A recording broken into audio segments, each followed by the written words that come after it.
everyone, so today's video I figured I'd get out while there's still some summer left, and it is a summer reading book. And I know not a lot of people like to read, and not a lot of people have made these videos. I know a couple gurus who have talked about like good books to read during the summer and stuff, but I figured a lot of them are old, like not older, but a little more older, I guess you could say. So I'm 16, so these are books that I personally have read and loved. And I'm a reader. I've always been a reader. And it's something that I've always just gotten really into. Is I've always liked going to bookstores and buying books. And it's just something I like to do. But even for people who don't like to read, I mean, a lot of schools require summer reading, and some let you pick your own book. And if you don't know what you want to read, or if you're going to like the pool or the beach with a bunch of friends and you might get bored and want to bring a book along, I think these are some very great choices. And so I'm going to hop right in because I have quite a few here to talk about. So the first one I'm going to talk about is for people who are like a fan of like, I guess like the New York City and stuff like that, like Sex and the City. And this is a series right now of 2, and it is Candace Burshnell's Carrie Diaries, and it is Carrie from Sex and the City as a teenager when she first gets to New York City. And I think I haven't read this one for a while, but I read her spin-off recently. And this is, I believe, before she actually went to New York City, like just getting to know her and stuff. And you get to learn like her background and how she got to New York. And then this one, which is Summer in the City, which is of course a great summer read because it says summer right there. And this one is her actually getting to New York and getting settled in and finding that it's not all like as easy as she had previously thought. And her trying to become a writer, because if you're familiar with the series at all, you know that her Carrie character is a writer for a column, and this is how it shows at the very end how she gets it. And so I think this is a very interesting series. There's books of 2, and I believe a new one's coming out because just the way this ended, I think a new one's coming off. But this is a very good series for the people who are into that kind of stuff, like the whole fashion scene and everything. And it's, like I said, I don't remember this one too well. But it hasn't even been a month since I read this one, and it was really, really good, and I read it in probably about a week, and it's pretty thick. Like, these are pretty thick books, so if you're not, like, a reader, if you're like a slow reader or something, this is plenty of reading, so it's very thick, and it is very, very good, and I would definitely recommend these, and it's a great way. If like you're kind of familiar with like the Sex and the City, like I said, this is more of a younger version, and it's very good, very good. So next is, if you are familiar with Sarah Dessen, I don't know how to say her last name. I say Dessen. All her books have the same common theme of summer romances, but all of them are. And if you are into that mushy-gushy romance stuff, which a lot of girls are, her books are for you. They all start out about the same. They're very slow. I admit I read probably like 6 or 7 of her books, and they start out very slow, and then once you hit like around the 100-page mark, they get like you can't stop. Like you keep turning the pages, and you can't put them down.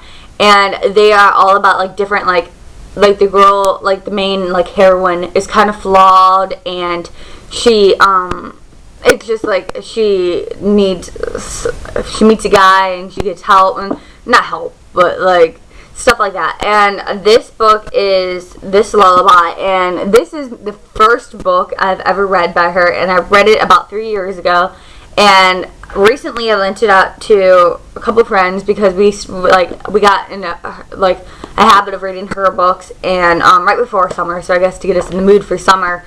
And I know they really liked it, but they all are about the same theme. So, this one, I remember I really liked it, and all her books are very easy reads once you get past the 100 mark, and they're just sweet. Like, they're sweet romances. That's all you can really say they are. They're sweet, young romances, and they still have a young air to them. Like, they're not, like, bad books. They're really good. So, next is, I know there was a series of books about like 4 or 5 books, and they were called Deluxe. And I read the first 3 and I thought they were very slow. They were about like New York City in like 1890 or something like that. Like very like old and classic and like classic Upper East Side and like old. And I found them very boring. I got to the 3rd book and I was like, I can't read this anymore, so I didn't bother with the other ones that come out after it. But then I don't know when this came out. I want to say it was probably around January or something like that this came out, and it's by the same author. And at first I was just like, I didn't know it was by the same author until I got it, because the cover, if you look, looks similar to it. Like they're the 2 splayed out long pretty dress ones. But I got it because I thought it sounded very interesting, and it's called Bright Young Things. And it is about flappers in the 1960s. It also in New York. It also takes place in New York. Like girls from like, oh wait, the year is 1929. I'm sorry, the 60s obviously aren't flappers. That's like hippies. It says the year is 1929. New York is ruled by the bright young things, flappers and socialites seeking thrills and chasing dreams in the anything goes era of the roaring 20s. So this was a very good book. I can't find it at a lot of places. I found that I can only find it at Borders, which is obviously going out of business. Actually, in Florida, I bought this at the going out of business sale of Borders, and then they still had Borders in New York, but now apparently all of them are going out of business, which I'm really bummed about. But yeah, so I got this there, and I don't think I ever saw it at Barnes & Noble, and I'm not a Barnes & Noble fan. I've never really been one.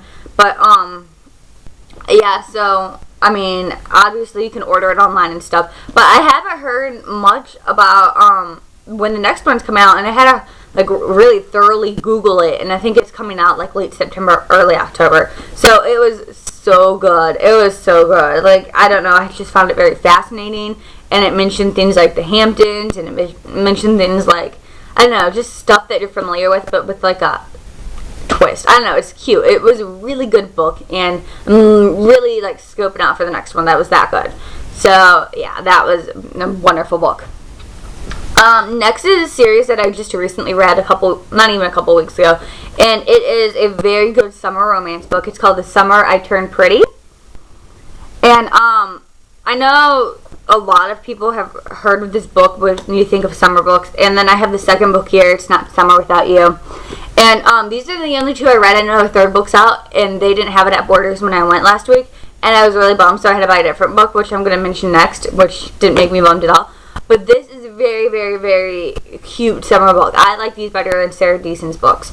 And basically what it is it's this girl who was always one of the guys. Like, she goes to this summer house every year, every summer for like all year with her mom and her brother. And it's her mom's best friend's house, who has 2 boys around her age. They're a little older than her, I believe.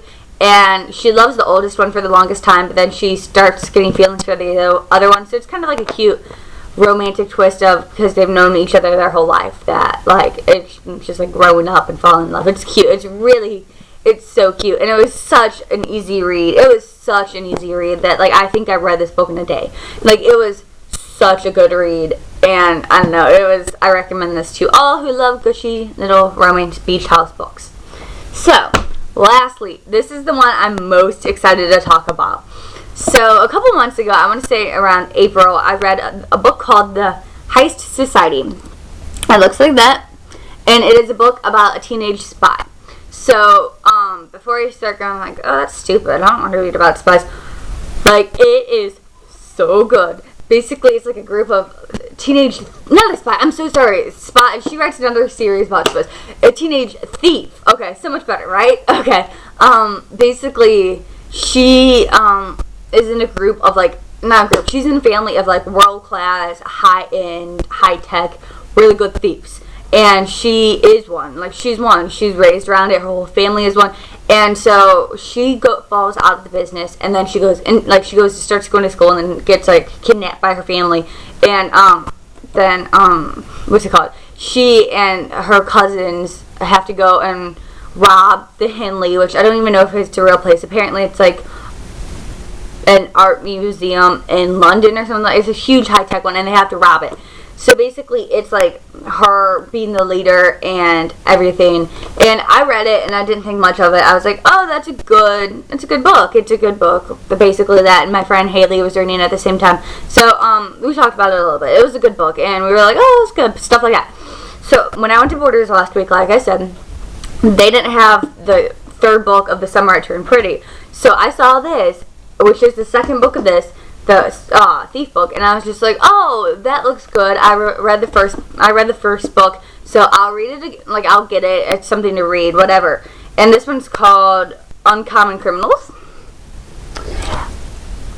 I don't remember the last time I read such a good book, and I'm going to highly emphasize that I read a lot, and it doesn't take a lot to entertain me. It doesn't take a lot. I can get through a book very easily. This was the best book I have read in the longest time, hands down. I cannot emphasize enough how good this one book was. It is basically, she has a new thing, and it has to do with the Cleopatra Emerald, and like stealing that. Like, she's back with her old group and stuff. It was so, like, and there's little emeralds in her sunglasses, which I noticed later. But it was the best book ever. Like, hands down, I recommend this to all of you to go find this. And unfortunately, this one's in paperback now. But this one's still in hardcover because I think it just came out like last month. And hardcover books are pretty pricey. But I mean, I will personally send this to you. It was that good. Like, this was such a good book that I read this in one night. I got this at like 9 o'clock at night and started reading it and like got in the bubble bath. And I finished it. I didn't finish it. I got like started reading it like an hour in the bubble bath or whatever. And got out and read it all night long, and like went to bed at like 3, which like is normal for me because I always go to bed at like 3, and that because it's summer, that's what you do. But and then the next day I woke up and went to the beach with my mom, and I finished it like within hours of starting it, and it was so I couldn't put it down, and it was the point where I was just like, I was so tired. I was like 1 o'clock in the morning. I was like, okay, I can't. I was like, should I go to bed? And I was like, chapter 5, and I was like, no, 5 more chapters. So I went to bed at like chapter 20, and it was so good. Like, it was so good. I can't emphasize it enough. It has some romantic twists. It's catchy. It's a catchy book. It's a catchy series. I recommend this out of every other one. And because I know my school, the one I'm about to start, you're like get to pick one book for like you have like 2 required summer reading and then 1 book for AP Lang or Lit or one of those, and one of them you get to pick, and I'm picking this one to write about if I have to write anything, because this was the best book, and I just hands down best book ever. End of story. I'm gonna leave the video with this, and this is Heist Society by Allie Carter, and that's the only one I'm gonna completely tell you. Actually, I'm going to put them all down in the down bar, but no, this one, good book. Okay, so this wasn't exactly the beauty video that probably we're hoping for, but it's a video, and this one was a lot of fun to read because I'm very passionate about books, which is pretty nerdy. And also, a good book for you to read this summer is Harry Potter. Yeah, go read it. That's what I'm doing right now. But, yeah. So, I hope you enjoyed, and it was a fun video to make. Maybe I'll do one of these around Christmas break, like once I've read a couple more books, not a couple more books, once I read some more and then get more ideas. But yeah, these are definitely great books, and you should check them out. Yeah, okay, have a great day, and subscribe. Okay, bye.